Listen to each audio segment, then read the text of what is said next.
Hi అండి. అందరూ ఎలా ఉన్నారు? బాగున్నారు కదూ! ఈరోజు మన వీడియోలో విలేజ్ స్టైల్‌లో కోడిగుడ్డు పులుసు ఎలా చేసుకోవాలో చూపించేస్తాను. ఇది మా అమ్మ స్టైల్‌లో చూపిస్తున్నానండి.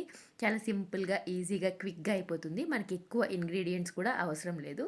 ఇంకా లేట్ చేయకుండా రెసిపీలోకి వెళ్ళిపోదాం.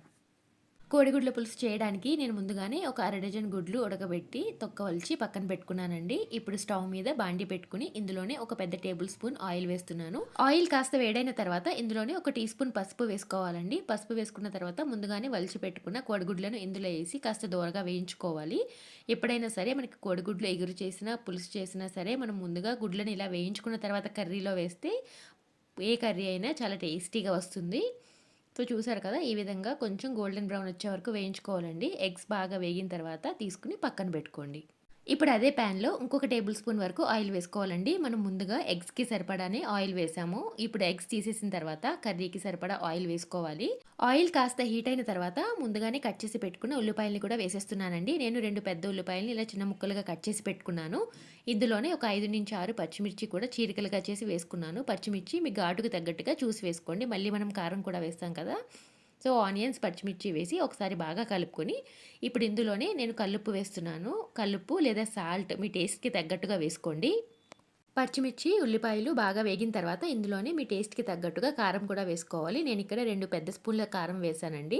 మనం చేసేది పులుసు కాబట్టి కారం కాస్త ఎక్కువగానే ఉంటే బావుంటుంది. మీకు పిల్లలున్నట్టయితే గనక మీ టేస్ట్‌కి తగ్గట్టుగా, ఘాటుకు తగ్గట్టుగా చూసి వేసుకోండి. ఈ కారం కూడా వేగిన తర్వాత ఇప్పుడు ఇందులోనే తగినన్ని వాటర్ వేసేస్తున్నాను. నేను ఇందులో ఒక పెద్ద గ్లాస్ నీళ్లు పోసానండి. సో, వాటర్ వేసిన తర్వాత ముందుగానే మనం వేయించి పెట్టుకున్న కోడిగుడ్లు వేసేయాలి. తర్వాత ఒక పెద్ద టమాటాను ఇలా చిన్న ముక్కలుగా కట్ చేసి వేస్తున్నాను.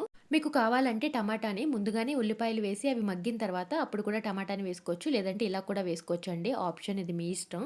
సో, టమాటాలు కూడా వేసి మూత పెట్టి ఒక 10 నిమిషాల పాటు మీడియం టు హై ఫ్లేమ్‌లో ఉడకనివ్వాలి. చూసారు కదా మనకి ఎలా బాయిల్ అవుతుందో.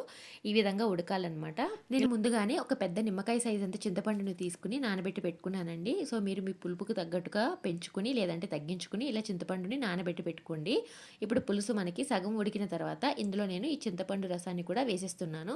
చింతపండు పులుసు కూడా వేసుకున్న తర్వాత ఒకసారి కలుపుకొని ఫ్లేమ్‌ని మీడియం టు హైలో పెట్టుకొని ఒక 10 నిమిషాల పాటు ఉడికించుకోవాలి. చింతపండు ప్లేస్‌లో మీరు మామిడికాయ కూడా వేసుకోవచ్చండి. కాస్త చింతపండు రసం, అలాగే ఒక మామిడికాయ కూడా వేసుకున్నారంటే టేస్ట్ ఇంకా బావుంటుంది. కోడిగుడ్లు, మామిడికాయ పులుసు. ఈసారి ఆ రెసిపీ కూడా షేర్ చేస్తాను. ఇలా ఉడుకుతుండగానే మీ టేస్ట్‌కి తగ్గట్టుగా సాల్ట్ కూడా అడ్జస్ట్ చేసుకొని గ్రేవీ దగ్గర పడేంత వరకు ఉడికించుకోండి.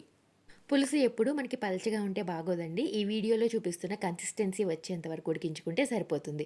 ఎంతో టేస్టీగా, ఈజీగా, సింపుల్‌గా విలేజ్ స్టైల్‌లో కోడిగుడ్లు పులుసు రెడీ.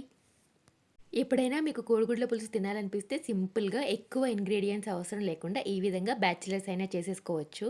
ఈ వీడియో గనక మీకు నచ్చినట్టయితే ఒక లైక్ చేయండి. అలాగే మీ ఫ్రెండ్స్ అండ్ ఫ్యామిలీకి కూడా షేర్ చేయండి. Thanks for watching.